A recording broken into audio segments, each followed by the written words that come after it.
is Charlie, and today we're reading Chapter 4 of Nancy Drew and the Clue Crew. Number 4, The Cinderella Ballet Mystery by Carolyn Keene, illustrated by Mackie Pamatua. Chapter 4, The First Clue. What? Nancy exclaimed. She couldn't believe the Cinderella slippers were missing. Who stole them? George asked Andrea. We don't know, Andrea replied. She brushed a tear from her eye. I can't dance on Saturday night without my glass slippers. What am I going to do? Nancy rushed through the crowd around Mr. McGuire. He was talking to Miss Zelda, Andrea, Bess, and George followed. Where did you put them exactly? Mr. McGuire was asking Miss Zelda.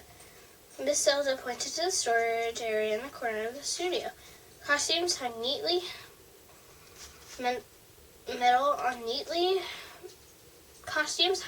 on metal racks. Shoes, hats, and other accessories were lined up on shelves. I put them over here last night in their box, Miss Zelda said. The box is still here, but the slippers, they are gone. I have searched the whole studio 3-4 times. Oh, Monsieur McGuire, what are we going to do? Mr. McGuire turned to the sea of faces. Does anybody know anything about this? Gregory? Maybe Mr. McGuire thinks this is one of Gregory's practical jokes, Nancy thought. If it was, it's not very funny. Who? Me? Gregory exclaimed, looking surprised. I don't know anything, honest. Mr. McGuire sighed. All right, Miss Zelda. Please send me an email to the store in Paris and see if there's any way we can get a replacement pair sent by an overnight courier. The rest of you, 5 minutes of stretches, then we'll start rehearsal. Miss Zelda bowed her head and hurried off. The students scattered around the floor and began their stretches. Nancy, George, and Bess found an empty spot on the floor and sat down. Andrea sat down next to them.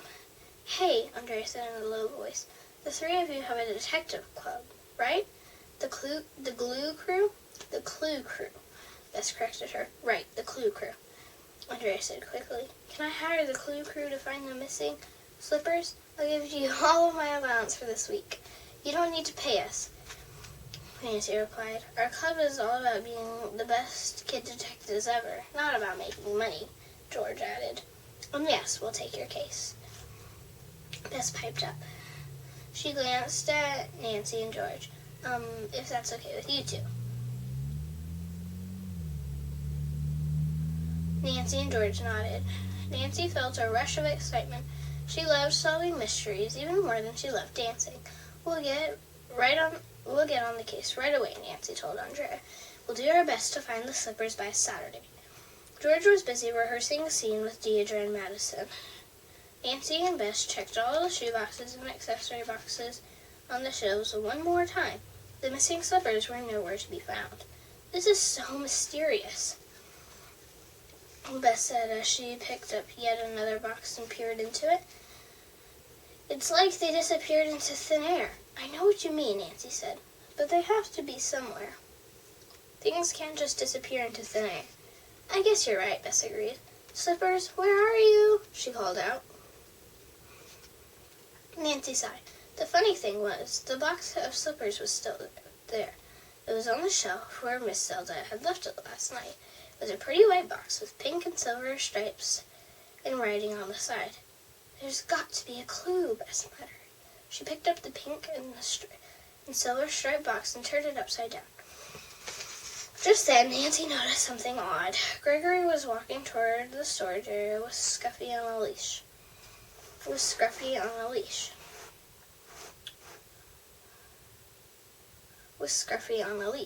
Scruffy had his nose low to the ground as if he was sniffing with something. Gregory was looking at the ground the whole time, too. In fact, he didn't even seem to notice Nancy and Beth. That Gregory acts so strange sometimes, Nancy thought. But Nancy's thoughts were interrupted by Bess's voice. Nancy, Bess exclaimed. I found something. I think it's a clue to the missing slippers. I've never seen a beret like that. It's like it skipped words. It just goes straight to, I've never seen a beret like that. I've never seen a beret like that, George remarked. Nancy sat cross-legged on her bed and leaned over to take a look. George was holding a silver beret in the palm of her hand. It was zigzag-shaped. Bess found the beret at the dance studio and wedged into a crack in the shelf under a pink and silver striped shoebox. George handed the beret to Nancy. Then she moved over to Nancy's desk and started typing on the computer. This was one of George's jobs in the Clue Crew, entering and keeping track of the case on Nancy's computer.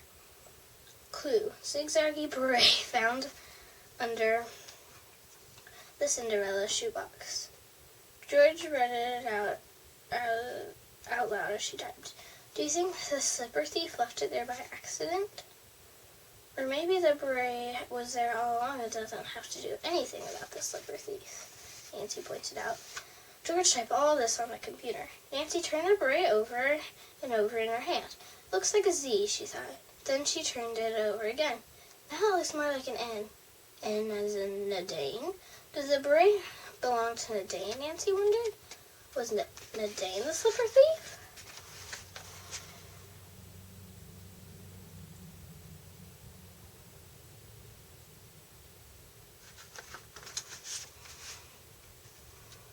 Okay guys, that's it. Chapter 5 is called The Drama Queen.